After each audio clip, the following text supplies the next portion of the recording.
Yo, we back right here with Tupac. You know, just chopping up a little bit.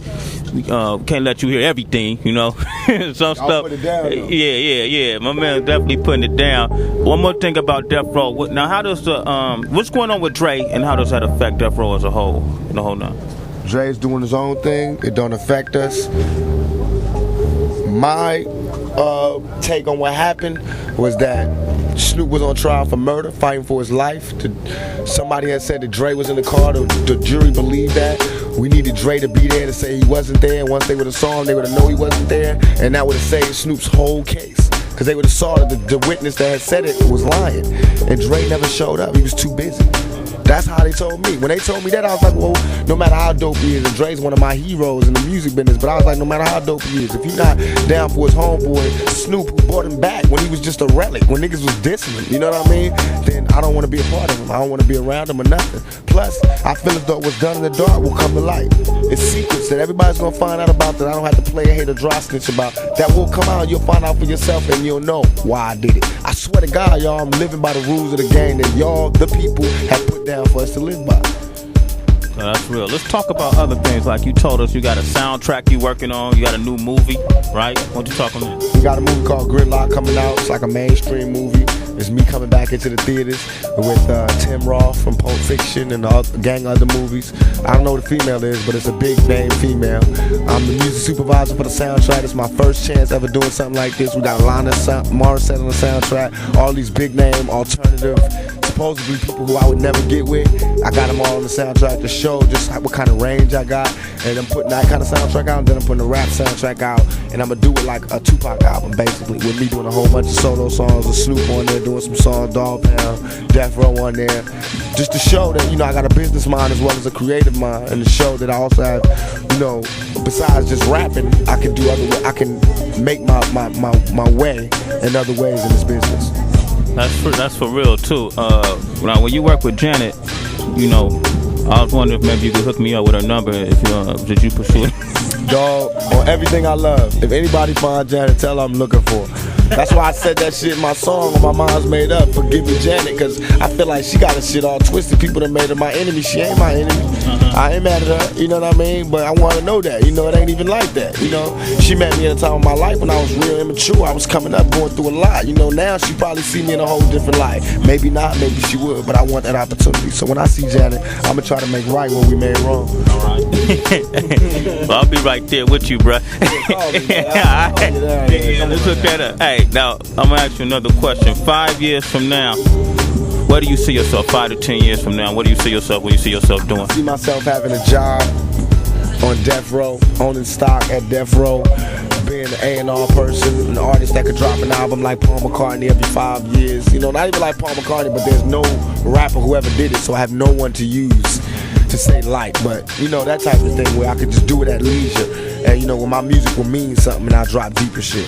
That, I have my own production company, which I'm close to right now, doing my own movies, have my own restaurant, which I got right now, with Alanis and Suge and Snoop, and just expand. I'm starting to put out some calendars. I got a publishing company and put out some calendars for charity. I'm starting a little youth league in California so we can start playing some East Coast teams and some Southern teams and some, you know, Midwest teams, you know, have like a little league, like a Pop Warner league, but the rappers fund it. And the rappers are the head coaches, you know what I mean? Have a league where you get a big trophy with diamonds in it for a nigga to stay drug free and stay in school, and that's the only way you could be on the team. And we have fun and eat pizza and had the finest girls there and throw concerts at the end of it. You know what I mean? That's what I mean by giving back. You know what I mean? Not being who I am, but by using what I got to give back. And in closing, you know, you got a lot of people, fans that's listening to you right now that don't really get a chance to talk to Tupac up and close and personal like we kicked it today. But if it's anything you want people to know about Tupac, what is it you like to say? Number one, when I diss y'all, meaning diss, I mean like when you come up to me and I'm not giving you the kind of reaction that you think I should be giving you, it's not because I'm ungrateful, it's because I'm nervous, I'm paranoid, I just got out of jail, I've been shot, I've been cheated and lied and framed, and I just don't know how to deal with so many people giving me that much affection. I've never had that in my life. So if I do that, don't take it personal. Try to understand me and see it for what it is. Now I understand what it's truly like to be like, not that I'm a fine ass nigga, but I understand what it's like to be a fine female going to the club and all the guys just rush you before you ready to be rushed. You know what I mean? And everybody's touching you before you ready to be touched. So now I have a better understanding of what it's like to be a woman. But I also have a better understanding on fans not making me do things. I'ma do it because I love y'all, because I do appreciate what you did. But when you make me do it, I don't want to do it. I don't care how many albums you bought. You know what I mean? My fans to me are people who follow me and is down for me, understand me, and no matter what people say, they know me because they know my actions. They follow me through my career. Not people who just bought my album, because anybody, I buy albums all the time, but I just buy it to listen to. You know what I mean? And if you buy my album, you bought it for the music. You didn't buy it for when you see me. I just break down and start eating you out. You know what I mean? So I don't like that. Don't start, extorting me for your autograph and shit. You know what I mean? I'm real. I give autographs when I want to, not because I'm all that, because I'm tired. And I want to be in this game for a long time. I don't ever want to hate the fans. And that's what these other niggas do. See, they might give you autographs all the time, but they hate you. And they don't even look at you like people.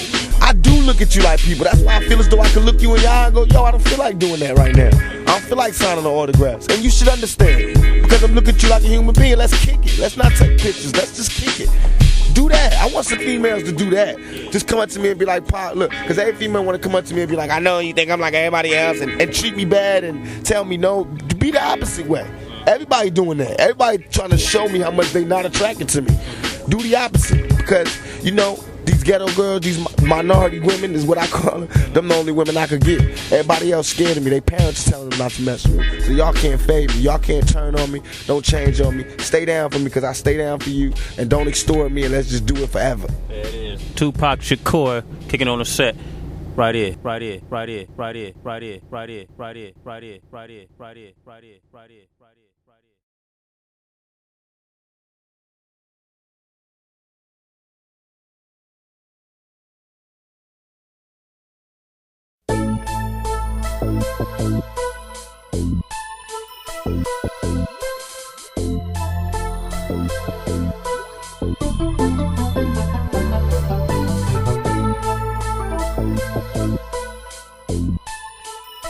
Hey, Pop, why don't you talk about the project you're doing with Jodeci right now? How Do You Want It? Man. My next single is going to be How Do You Want It? America's Most Wanted, Hit 'Em Up, and California Love, the version that people never could buy. You know what I mean? And Hit 'Em Up is the song which is a classic hip-hop record, meaning a straight battle record to all the Bad Boy staff. You know what I mean? From Puffy to Biggie to Lil' Kim, all of them. And them too, because they've been talking a lot of shit, and I got them. I got songs from them. I got this song called When We Ride on Our Enemies, and I'll be like, nigga, you barely living. Don't you got sickle cell? See me have a seizure on stage. You ain't living well. Hell, how many niggas wanna be involved? See, I was only talking to Biggie, but I'll kill all of y'all, then ball. And that's the truest shit I could ever have written, because these niggas in Mobb Deep is little kids. When I was in jail, when they came out with that song, where they was like, Thug Life, we still living it. You know, in that song that they had, they was talking about, yeah, they was like, Thug Life, we still living it. I took it as a diss. So from jail, I'm calling my little homies in Atlanta like, yo, they got a show out there. Get with them busters. So my homeboys rolled them niggas like what Southern niggas was cowards. In the car, like looking forward, like they didn't see my homeboys going Thug Life, motherfucker, what's poppin'? You know what I mean? So I hate niggas like that. And these are some young busters who's getting souped up by they block to come up against a motherfucker they don't even know. Mobb Deep, you know, like I know, I'll swallow them. Now if this was somebody I couldn't fuck with, I'll tell you. But Mobb Deep, I'll swallow them niggas. I will have a train on them niggas, you know what I mean? One of them niggas got sickle cell, he barely breathing. He don't even want to see me. He'll have a fucking seizure. They both weigh like 100 pounds. They don't want, my little homies is attacking them. That's why I ain't even addressing the Mobb Deep issue, because they not even on my level. I find it disrespectful that they even think they can attack me or the West Coast. So I don't even address them little buster ass babies. And please print that, because it is on and popping. And when I say it's on and popping, I mean when I see the niggas in the spot, it's on and popping. I'm not one of them fake diss record writing motherfuckers. Only time I won't rush a motherfucker is because he straight up told me he got respect for me. He don't want no drama, because I ain't no bully. I'm not just gonna beat no motherfucker up because the crowd want to see it. You know what I mean? If you don't see me rushing them, that means because they bow down. Now the Mobb Deep fools, they don't want it. Chino XL, Mobb Deep, Bad Boy, Biggie, Little Caesar, Junior Mafia, all of them is on our hit list, and I'm getting with them. I got a new clique called The Outlaws. They got an album coming out. It's some Jersey dudes keeping that East Coast flavor popping, and some West Coast dudes, Southern dudes. It's the epitome of what I represent. You know what I mean? You know what I mean? You know what I mean? You know what I mean? You know what I mean? You know what I mean? You know what I mean? You know what I mean? You know what I mean?